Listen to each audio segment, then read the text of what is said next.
next, we've got our final speaker coming to the microphone. Annie, come on up and introduce yourself. Hi everyone, my name is Annie Chavez. Some little facts about myself are that I'm 17, I'm from Los Angeles, and I am a pro-life activist here in California. I've been involved in the pro-life movement ever since I could remember. My mom had 7 children, so when we were younger, she would take us all out in the abortion facility and we would have our signs and we would pray, because I come from a very strong Catholic background. And people would yell at us, but I never really understood what they said at the time. I just knew it wasn't nice. And being a pro-life activist here in California is not the easiest task, especially because we're in California, and especially being a young advocate. Being a teenager in general, there's so much pressure to just stay quiet if you have a different opinion from the majority. And regretfully, I have stayed quiet in situations which could have potentially fostered a great conversation about abortion and had different viewpoints shared. And as I got older, I realized that I was just scared. I was scared of being the outcast. But the more and more I became involved with the pro-life movement, I realized that this movement stems from love and respect for all life. And the only way to bring about change is to be an outcast. And it is not easy to speak out. It is a tough job. But the more experience you get by asking someone simply their thoughts on abortion, the better you will get at conversing with them and the easier it'll come.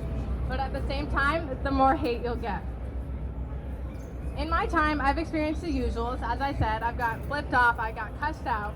There was one time I was even in front of the San Francisco courthouse and a guy told me I should be in a gas chamber. So, that was interesting. There was one time as well where I was holding a fetal development sign out on Pier 39, and this couple walks by and the boyfriend says, "You should have been aborted."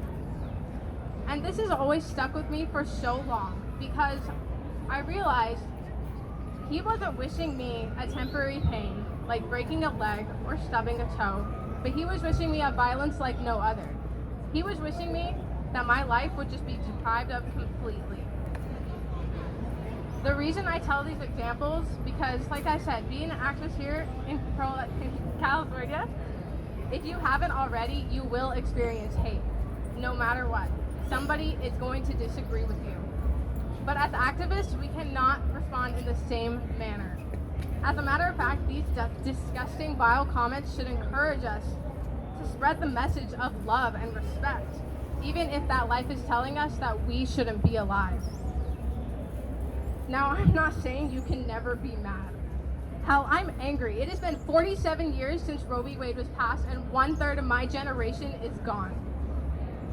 47 years of society empowering women in crisis pregnancies to fix their temporary situation with a lifelong decision that'll have not only physical, but psychological risks as well. I am mad because over 900 abortions occur every day in California.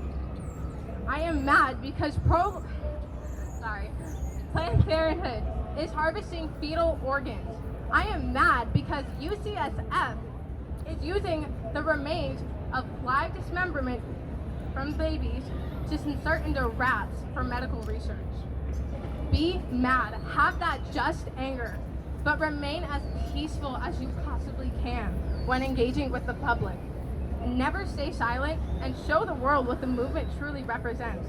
The idea that all human beings have human rights and we possess them solely by the virtue of our shared humanity. A humanity we need to protect, because we're losing our generation, guys.